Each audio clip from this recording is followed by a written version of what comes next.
interested in A Court of Thorns and Hey guys, and welcome back to my channel. It is currently October 3rd, which is Mean Girls Day, so happy Mean Girls Day, everybody, if you get the reference.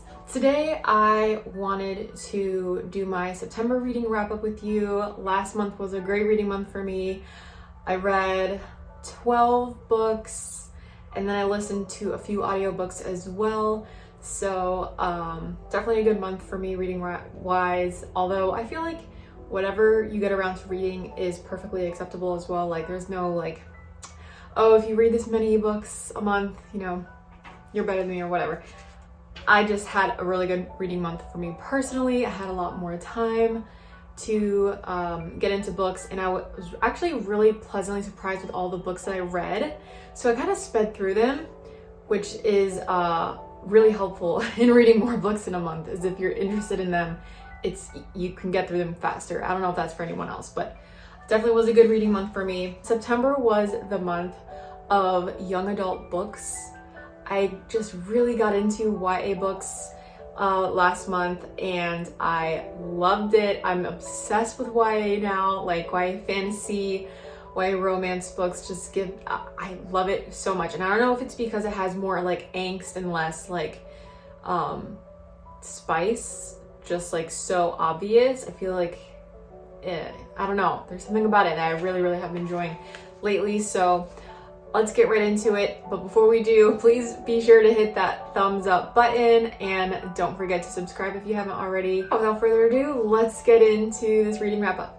So I read 5 books on my Kindle last month, which I'm really glad again that I've enjoyed so many books from everyone that I've read, including the ones on Kindle. Sometimes I feel like the selection isn't always there, but lately I've been like really hitting the mark, and I'm so glad I found some of these new authors that I never would have heard about before without my Kindle. So the first book I read is Irresistible by Melanie Harlow, and she has like a lot of books in this Cloverleaf Farms setting, but they're all standalone. So there's like 8 books in this series, but you can read each one of them individually without having read the others, and you're fine. So Irresistible is like a single dad romance trope, small town. He's the CFO of like this wedding venue place, and she works there as well. Her family like owns it, I guess, and she's also the nanny for his kids. Relationship ensues, there's drama, there's also like a bit of an age gap, and it was really sweet, really cute. I love the story, how she wrote it.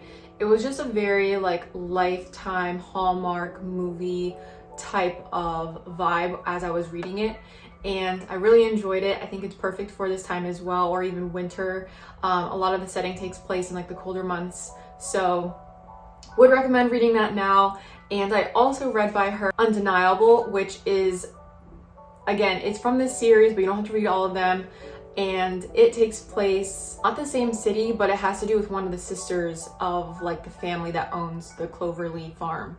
And that one was very cute as well. That one was more of like an enemies to lovers, like they second chance type of romance. The sister and this guy, they knew each other from way back when, but he always picked on her, and now they're adults and he's back in her life. And there's just like a whole bunch of drama there, trying to get into like business together, but they kind of have like this weird chemistry, but they also kind of hate each other. So fun banter back and forth if you're into that kind of stuff. But I think if you're in the lookout for a book that's just really cute, quick read, looking for something cozy to read by the fire for fall, anything in the Cloverleaf Farms series. And again, the author's name is Melanie Harlow, and it's on Kindle Unlimited if you are interested. The next book I read on Kindle was The Wall of Winnipeg by Mariana Zapata. I'm completely obsessed with her, and I want like all of her books now, but so far this is the second book I've read by her. The first one being All Roads Lead Here, which is just like one of my favorite books I read this year.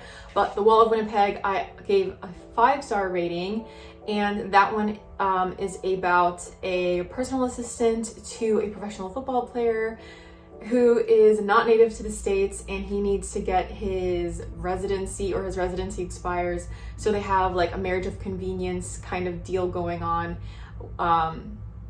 and they do not like each other. So that one was very cool. I actually didn't expect the lack of romance to go on for so long. It's definitely a slow burn read, so if you don't like that, then this book's not for you, because let me tell you, this is a very large book and there is nothing going on for a long time. But I really enjoyed it. I thought the writing was well done, and I loved the story between Aiden and Vanessa, so definitely recommend The Wall of Winnipeg if you're into sports romance, or even if you're not. This actually was my first sports romance read, and I definitely recommend it. I also read Terms and Conditions, which is a complete redeemer for Lauren Asher, who wrote the fine print, because I made a whole dedicated video, you can check it out here, on why I absolutely hated that book. And I'm so glad that I decided to give her a second chance, because Terms and Conditions was a great book regarding I think he's a CEO and his assistant. So it's like a billionaire romance and another marriage of convenience, and kind of a slow burn as well. But I loved the characterization, the character development. A lot of baggage is going on with these characters, and they kind of just use each other to get to their own means, for their own means. But they strike a deal to have this marriage that benefits both of them, and because they're, it's close proximity, they're in the same house together, they're married, stuff starts to have open up, walls start to break down, and a relationship starts. And it was really good. I actually really enjoyed it, so thank God for that, because the fine print was just crash and burn for me. So if you are on the fence on checking out Lauren Asher, I would suggest reading this one, because I did give it a 4-star rating. And then the last book I read on Kindle Unlimited was Make You Mine by Laura Pavlov. I think I pronounced that correctly. I feel like I've heard of her on TikTok, but then I forgot her name, and then I saw her come up on my For You type of recommendations thing on Kindle, and decided to read this one. It's another nanny age gap trope. I don't know why I'm really into that right now, but it was really cute. He's a firefighter, busy. He has 2 little girls, and she is the nanny, and she's also the daughter of the captain at the fire station. So they all know each other, families know each other, but there's that taboo thing, because she is a family friend and she's younger, and he doesn't want to mess anything up there. But the story was really cute. I enjoyed it. The writing was fun, and she has a lot of books as well, so definitely check her out on Kindle Unlimited if you haven't checked her out before. But if you're into the small town vibe books and you're okay with the nanny single dad trope, I find them very sweet and endearing, and I think you will enjoy these as well. All right, and now on to my young adult reads. I've read so many. I literally I love them so much. I had to buy them because I was just obsessed. This one actually is not a young adult book. It is The Lady's Guide to Fortune Hunting by Sophie Irwin. I made a dedicated video to this as well that I will link on why I love this so much. I actually annotated this. There was so much that I loved about it. It reminded me a lot of Bridgerton and just Regency romances, historical romances in general, but with a nice modern rom-com twist. So if you're into rom-coms, if you're into historical romances, if you like Pride and Prejudice or Bridgerton, definitely check this out. I gave this a 5-star rating, and this is one of my favorite books of the year. The cover is stunning, and it's not a very big book, so you can get through it pretty quickly. The writing is easy to get through as well, so if you've been scared of reading Jane Austen books or anything like that, definitely check out this book, because it wasn't hard to read, very easy to understand, but you still get fun high London society atmosphere, so it's very, very cute. And if you're missing Bridgerton because they're not gonna have another season until like next year, definitely read this book and it'll give you all the feels. Okay, and then I also read Fable and Namesake. And I actually was really surprised at how much I enjoyed these books. These were a YA fantasy set in like, it was definitely fantasy because it's set like not in this world, but there's a lot of like realistic stuff that goes on. And she is a dredger. She's a daughter of like this notorious, I wouldn't say pirate, but like he owns like a fleet of ships. And so he's very scary, very intimidating, and she's a daughter, which makes her like very valuable, I should say. But she has been left to fend for herself. Her dad kind of like left her by herself to survive on this cruel island, and she was able to survive. But now she's trying to get back to her dad and like reclaim her inheritance kind of thing. So really, really good story. It's a fun little duology. It doesn't take a long time to get through, and definitely recommend it for anyone. If you're into like pirate novels, I guess, then I think you'll like this. And if not, then I think you should still read it anyway because the romance in here is really cute. And Fable as a character is just super, super cute. I loved her character. She reminded me of like Merida from Brave in a way. Maybe it's because of the hair, but I really liked this story.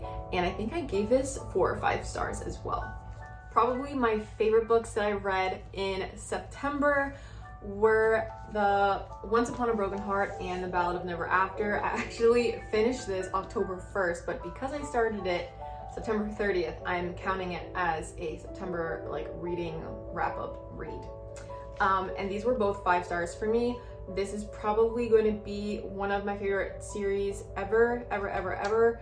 I'm obsessed. I'm still thinking about this book, and I don't think I'll be able to stop thinking about this book for a long time because Evangelina Jacks are just endgame for me. So essentially we have a girl who is in love with this boy and he's set to marry somebody else. So she starts praying to the Prince of Hearts to ask to stop the wedding, and he agrees, but he makes a deal, and the story just goes from there. I don't want to like give any spoilers, but it's definitely set in the fantasy world. Stephanie Garber just is such an incredible writer. If you love the atmosphere and the writing style of J.K. Rowling when she wrote Harry Potter, you will love her writing style because you can feel where the story takes place. You can taste the foods that they are eating. You can see the colors of their gowns and their eyes and the texture of the hair. Like everything is so magical in the story just because of how she writes. I cannot recommend this series enough. If you are willing and able to get your heart broken, I highly suggest picking these books up. Don't even wait, just go to the library, go to Barnes & Noble, go to your bookstore, and get these books, and then you can thank me later as you are crying. But there is going to be a 3rd book. I'm not going to say much more other than I am so in love with these, and I will be rereading them in December because they are definitely more like wintry Christmas vibes. I don't know, definitely reminds me of like the colder months. And actually I think because it's October, you can start reading them now. I will approve that. But yeah, definitely pick these up. Another book that I read by Stephanie Garber is Caraval, and I actually read this one before I read the other 2, but I decided to read those 2 after I finished this, and then I just got hooked and had to read the second one. But I will be reading the other 2 books in this series in October. Carval is set in I think the same universe as Once Upon a Broken Heart. It just has to do with obviously different people, different storylines, but there's like alternate little Easter eggs you can find that are woven into all of the books. Carval is essentially like this game that is played yearly and it moves around, and this girl is obsessed with this game. She's been trying to get in, and her sister are basically like not royalty, but their father is extremely abusive, kind of a trigger warning there actually for anyone that has triggering thoughts about that. But they run away to this game. They want to go to this game before they're like married off, or one of the sisters is married off, and they quickly find out that the game is not what they think. One of the sisters has been taken, and they have to search for her in this game. Also try not to get caught by their father because they ran away. So very fun read. Again, you're gonna have all of the same types of writing. It's gonna be very atmospheric. You're gonna be able to really immerse yourself in the world and in the Carval game, which is so cool. So if you're into that type of writing, I think everyone would enjoy this but it is YA, so you're not gonna get much spice in here. You're just gonna get a lot of really cool, like magical vibes. I don't really know how else to explain that. But I'm really excited to see where the story goes with this. Yeah. Also, the things that I loved about all of these books and how Stephanie Garber like creates her books is there's a lot of like cool letters and maps and like newspaper clippings in the book. So if it looks kind of big, a lot of the pages are taken up by stuff like this, and it just makes it feel a little more interesting, and you're a little more immersed in the world and like in the plot that's going on. So it is mostly plot. There's like, I guess there's some character development with these girls, but for the most part it's a lot of plot, very engaging, page turner, quick read. But I 100% recommend this. I think I gave this 4 stars, not 5, just because I was a little confused at first with the writing style, and I really loved it, but I loved that one more, so I had to give that one 5 stars. And the last book I read was Lightlark. I have a reading vlog dedicated to this as well. You can watch it up here, but Lightlark was super hyped on TikTok, and essentially it is just a really good YA fantasy read. If you're looking for, I would say something close in nature to the Hunger Games, you will maybe like it. Essentially, there are 6 realms, and each realm has a ruler, and each realm has a curse that has been cast upon them. And so for hundreds of years, they've been trying to break this curse, but no one's been able to. And the story centers around Isla, or Isla, I pronounce it Isla, and she is the ruler of one of the realms. She's also like the youngest, and she is determined to beat these centennial games, happens every 100 years on this island that appears, and try to break the curse for her people. So the writing style is a little more juvenile, I would say, probably the most juvenile out of all of the books that I read, which is probably why it got some critique. But I think if you're just looking for a good time and just try not to focus too much on that, you will still have an enjoying time reading this. There is supposed to be another book coming out, and I think it's also supposed to be adapted into a movie. I know a production team purchased the rights to it, so we'll see what happens there. But I definitely enjoyed this book. And again, if you're interested in the Hunger Games or a bunch of people fighting and curses and love triangles and a powerful female character, then I think you'll like this book.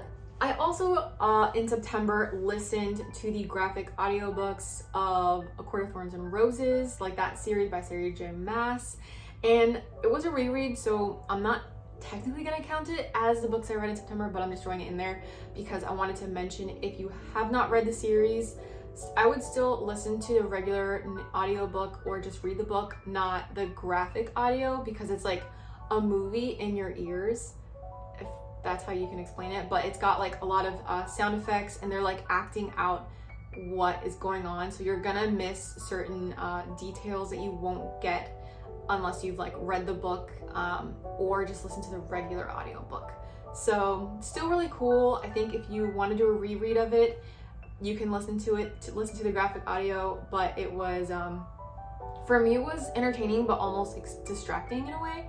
So, but it was fun to listen to, and I'm just obsessed with ACOTAR, so I wanted to do a reread anyway, and this was a fun way to do it. So still recommend if you're looking for a reread, but if you're interested in A Court of Thorns and Roses, then I would suggest picking up the books and reading them, or just listening to the regular version.